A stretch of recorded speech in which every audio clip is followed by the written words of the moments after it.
Abiding nowhere, mind comes forth. Sometimes this is abiding nowhere, heart mind comes forth. This is from the Heart Sutra, no, the Diamond Sutra. Heart, mind, those aren't adequate, and especially because of the connotations in English of heart and mind. That's not the mind coming forth that the Diamond Sutra is intending. That's a very narrow sense of it, whether heart is here or heart is emotion heart. This mind coming forth is the mind of the Heart Sutra, of the Diamond Sutra, of the whole of the universe that is our life. In the dedication today, we mentioned the passing from this realm of existence of Peter Kakuzan Gregory. I heard of this yesterday. He died several days ago, last week. He died in his sleep. He had a heart attack and died almost instantly, based on what I've heard and read. Kakuzan was an important figure in creating the Prairie Zen Center. Our practice grows out of his early practice here during the 1990s in Champaign-Urbana, I should say, because actually he began with a group in what was then Japan House, different Japan House than now in Champaign. This was in the Urbana area. Some of you have sat there. There was a small sitting group that he and his wife, Margie Tato,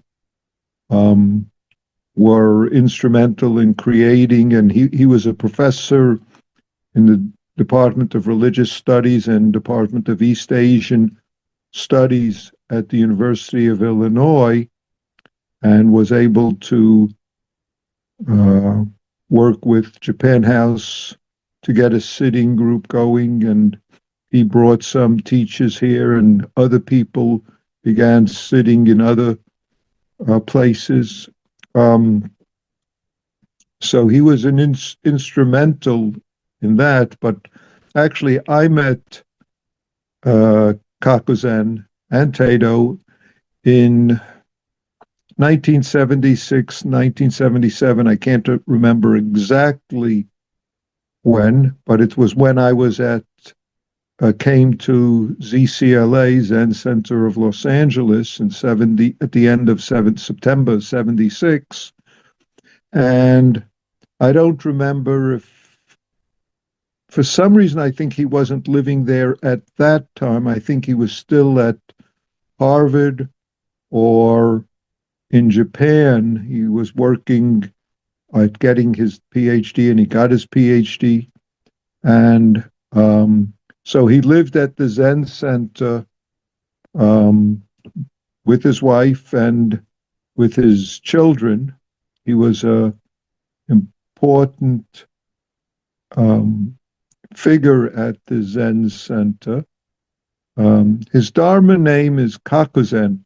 I haven't seen the characters recently, so I don't remember what the Kaku character means. There was a name I think he received from Maezumi Roshi, but he also practiced with Koryu Roshi. in Japan. He and Tato lived in Japan for on and off various times. So I'll just guess that kaku means right. In other words, Write, to write Zen might mean something else, and I stand corrected if it's a different character. Um, he was close to Maizumi Roshi and helped create the Kuroda Institute, which was part of ZCLA and was involved in sponsoring conferences on Zen and Buddhist practice and then publishing books on Zen and Buddhist practice, scholarly works, not popular books, but more scholarly works. And he was a close student of Maizumi Roshi, and then when he lived in Champaign, his activities led to the development of what became Prairie Zen Center, and he sat with us in the very building that the Zen Center is now. If I remember correctly, for a while. I know Tato did as well, and he helped giving classes at the Zen Center and helped me I co-taught with him various classes at the University of Illinois. And at some point, I had part-time lecturer positions or lecture positions at the University of Illinois with him, through him, when he left, continued. Um, this was in connection with the as I said, the religious studies and the East Asian languages and culture departments. He's had written quite a number of books on Chinese Buddhism, and some of you might be familiar with them. Longtime Zen practitioner who, in a sense, embodied and made possible the practice that we have in Champaign and the practice that we are exposed to in many ways and can share with others. The karmic connections of our life and of our practice are very important. And it's important for us to appreciate them and understand them to the extent that we sense them and taste them. How we are enabled to be who we are. Who are we? This is when the sixth ancestor says, show your original face before your parents were born. Your original face before your parents are born.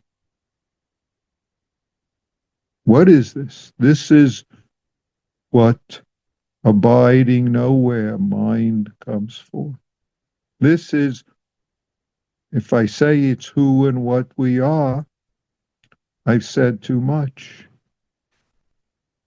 Bankei Zenji says, unborn Buddha mind. Be the unborn Buddha that you are. And yet we cover this over. So we miss being right here now because of how and where we entangle in the so-called born life, the born life of our likes and dislikes, of our preferences that we hold on to.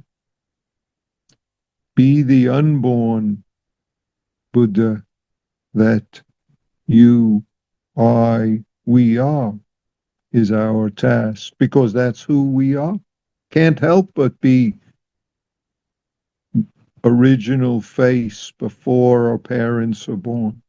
Can't help but be awakened by the myriad dharmas. And yet, when we're caught in self-centered, when we're caught in self-centered thoughts, feelings, beliefs, all the various ways we bodily and mentally, emotionally manifest self-centeredness, then we can't forget self. We not only manifest it, but hold on to it and entangle in it and play with it and justify it. Then we miss this moment life, this moment life of the Buddha, this moment death that is the life of the Buddha. In myriad forms, not born, not destroyed, not stained, not pure. And yet, when we're born, my birthday is dot dot dot dot. My death day is dot dot dot dot. Of course, none of us really believes we're going to die, even though we know it.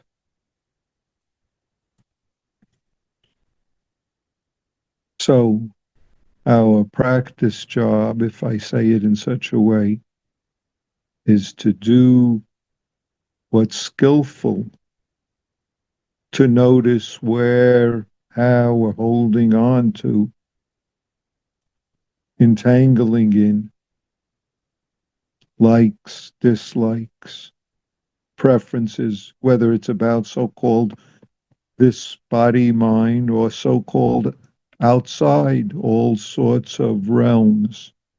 People we know, people we make assumptions about how they should have, could have, would have done, or how we're not present in our daily functioning, in our daily acting, picking things up, putting things down, speaking to people, listening to people, where we're blinded by our self likes and dislikes, so we don't see who and what this life of the universe, self and other, if I say it in such a way, are right now. So our opportunity is not only to write Zen, but to manifest Zen. To manifest Zen is not some special thing called Zen, not some special emotion thought, but to manifest this whole life of the Buddha that is our unborn Buddha mind, that is our awakened self, the whole universe right here, right now. Thank you.